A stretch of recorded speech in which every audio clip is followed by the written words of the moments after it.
네, 안녕하세요. 강동 파이만 과학 강사 이재하입니다. 이번 시간에는 강일고 기말고사 분석을 할 텐데요. 기말고사 문제 난이도나 어떤 유형들이 나왔는지, 그리고 그 2학기 때는 여름방학 때 어떻게 공부하면 좋을지에 대해서 알아보도록 하겠습니다. 네, 일단 기말고사 난이도 자체는 어렵진 않았습니다. 중간고사가 조금 어렵기는 했는데 이번 기말고사 문항별로 봤을 때 난이도 자체는 다른 지역의 고등학교와 보았을 때 비슷했어요. 그냥 어느 정도 어려운 건 나오고 쉬운 건 쉬운 대로 나왔는데, 다만 이제 강일고는 다른 학교들과 다르게 중간고사 범위까지 총 누적을 해서 사실상 통합과학 1 전체 시험 범위를 봤기 때문에 친구들의 이제 학생들의 뭐 공부 부담감이나 공부량 자체가 조금 많아졌다고 볼 수가 있었습니다. 그리고 이렇게 전범위다 보니까 좀 학교 선생님이 배려를 해서 문항별로는 난이도를 약간 낮춘 것 같기는 해요.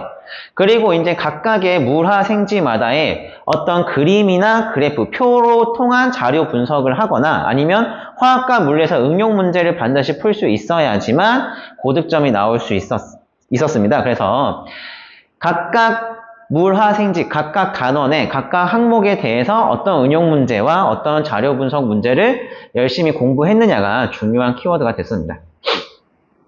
네, 강일고 고1 같은 경우는요, 문항 자체가 많이 어렵지는 않았기 때문에 공부를 했던 친구들, 그리고 중간고사를 조금 잘 했던 친구들 같은 경우는 오히려 점수가 조금 높을 거라서 중간고사보다 살짝 높은 91점 정도가 1등급 컷으로 예상되고요. 2등급 컷은 그보다 한 두세 문제 더 틀린 82점 정도로 예상이 됩니다. 그리고 평균은 조금 어렵기는 했기 때문에 뭐 50에서 55 중반이라고 볼 수 있겠지만 뭐 다들 아시다시피 사실상 평균은 크게 의미가 없고 1, 2등급의 컷과 1, 2등급 친구들의 평균이 어떤지가 정말 중요한데 뭐 대체적으로 중간고사에 비해 높을 것이다 라고 예상이 됩니다. 네, 조금 기말고사 좀 더 자세히 들여다보면 통합과학 내용에 대해서 기본적으로만 공부를 했으면 됐어요. 그건 무슨 말이냐면 상위 개념 고의, 물원, 화원, 생원, 지원에 대한 연관된 내용을 끌어오지도 않았고 연관된 문제를 내지도 않았고 또 약간 짜잘짜잘한 뭐 지엽적인 내용 좀 치사하게 이런 문제도 많이 없었어요. 그래서 교과서 정도의 개념만 완벽하게 이해하고 암기가 되어 있었다면 충분히 100점을 맞을 수 있는 시험이긴 했습니다. 그리고 문항수가 적어요. 강일고가 문항은 조금 어렵게 내긴 하는데 문항수가 항상 24문제까지도 줄여주긴 하거든요. 적으면 23문제.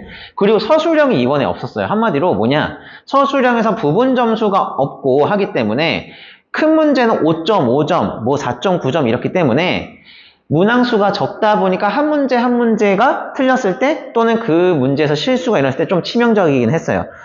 그래서 그리고 이제 시험 범위가 매우 넓었죠. 사실 통합과학 1 전체니까. 그렇다 보니까 기본 유형과 기본 유형 문제들의 또 응용 난도도 시중교재에서 한 중난도까지만 풀 수 있었으면 사실상 100점은 맞을 수 있는 시험이었습니다. 완전 뭐 예를 들어서 뭐 그 모의고사 정도 난이도라던가 아니면은 고등학교 2학년의 상위 개념 응용 문제 난이도까지는 풀어볼 필요는 없었고 시중교재에서 통합과학 1에 있는 뭐 예를 들어서 상난도 또는 뭐 1등급 맞아보기 막 이렇게 하면서 약간 어렵게 낸 정도, 통합과학 1 개념 정도에서 약간 응용이나 수학적 계산을 요구한 문제들이 나왔고 엄청나게 막 심화적인 문제라든가 지역적인 문제까지는 풀어볼 필요는 없었습니다.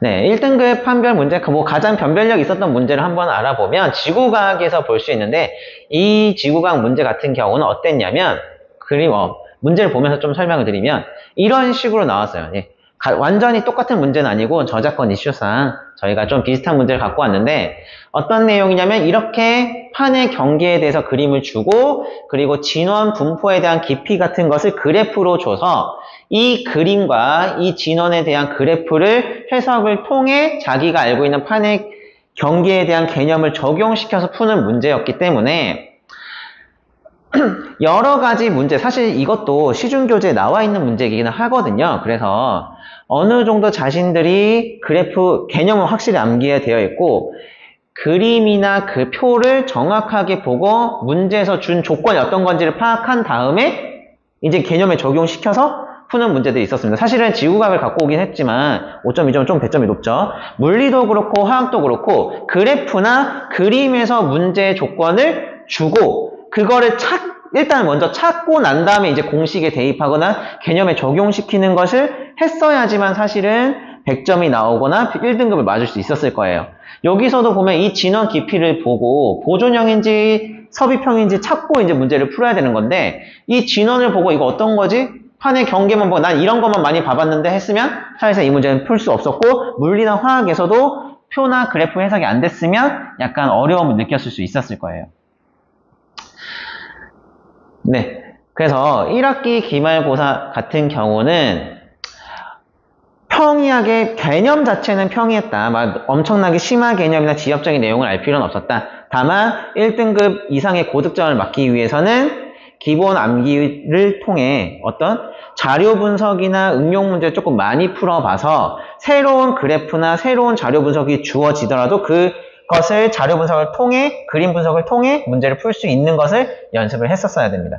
자, 그러면 2학기 때는 어떻게 공부하면 좋을지 좀 알아보면요.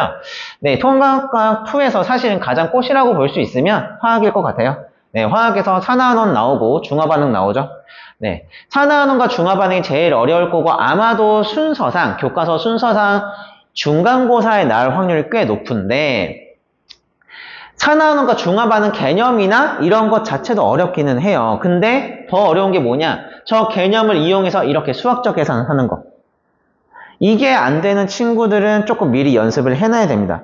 미리 시중교재에서 산화환원과 중화반응 파트의 문제들 많이 풀어보면서 내가 비율에 대한 어떤 그 수학적 계산하는 거가 미리 연습을 해야지. 이게 안 되는 친구들은 중간고사 내신 대비 기간에 미리 그때 가서 하려고 하면 힘들 수 있어요. 매우 힘들 수 있어요. 그래서 자기가 좀 수학적인, 특히 과학에서 수학적 계산, 비에 대한 계산이 조금 힘들다, 잘 안 된다 싶으면 미리 문제를 많이 풀어보면서 유형파악과 유형에 대한 접근을 하는 방법을 연습을 해야 되고 또 가장 중요한 건 화학이다 보니까 통합과학 1에서 했었죠. 주기율표 하면서 기초적인 지식과 기초적인 기본 내용을 반드시 알고 있어야 돼요.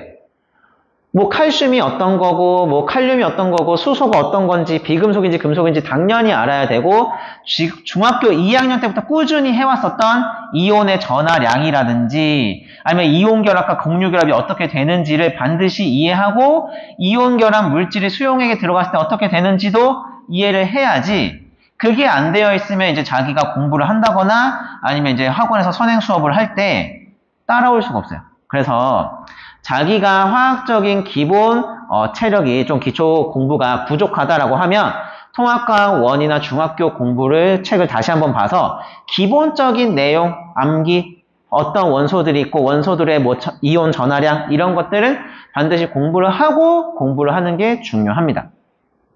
네, 그래서 화학이 가장 중요하고 그 다음에 이제 생명이랑 지구과학은 통합과학 1에 비해서는 조금 쉽거나 비슷해요.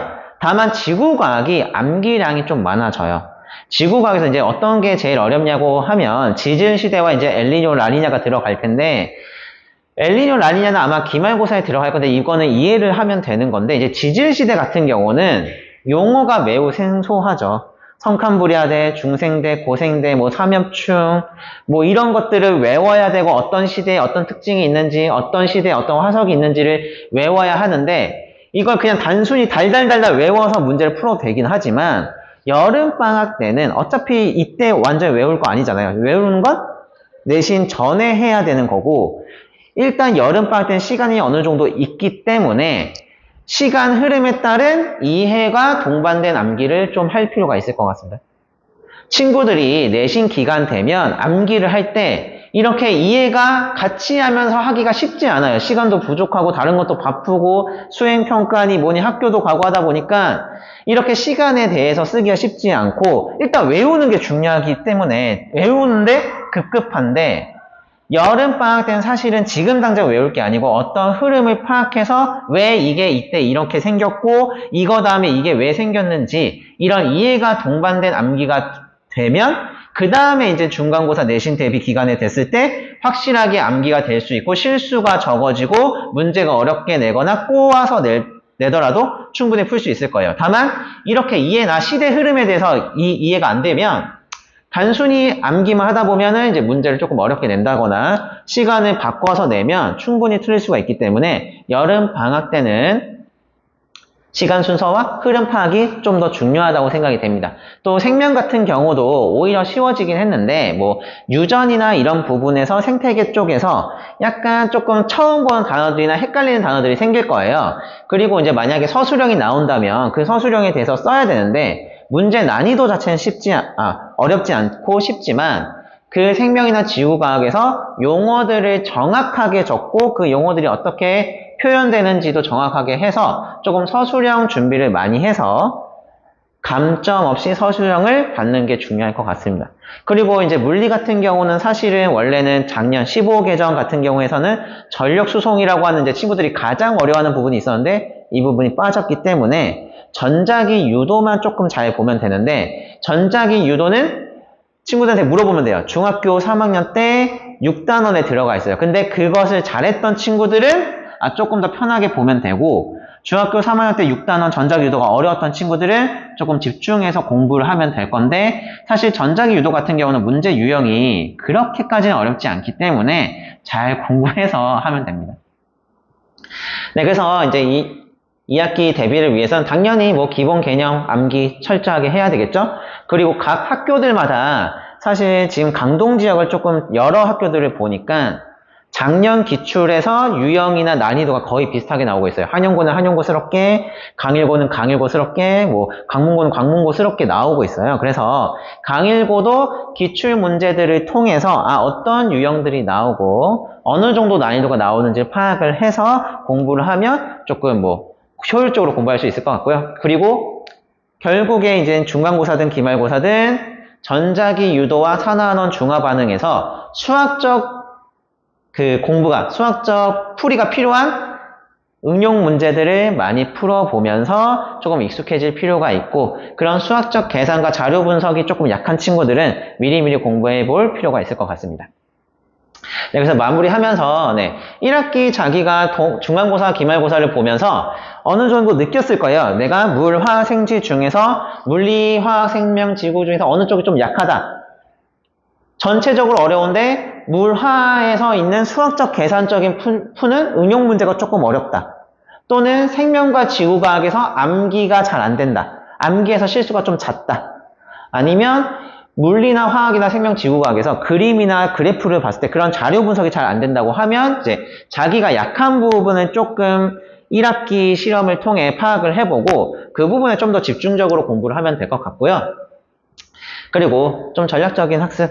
네, 이거는 제가 정말 강조하고 싶은 부분인데 외우고 하는 건 정말 중요한데 사실 중간 이해를 하면서 외우는 게 제일 좋잖아요. 근데 내신 대비 기간에 바쁠 때 수행평가 뭐 있고 이것저것 할 때 그때 하나하나 이해하면서 하기는 사실 학생들이 쉽지 않아요.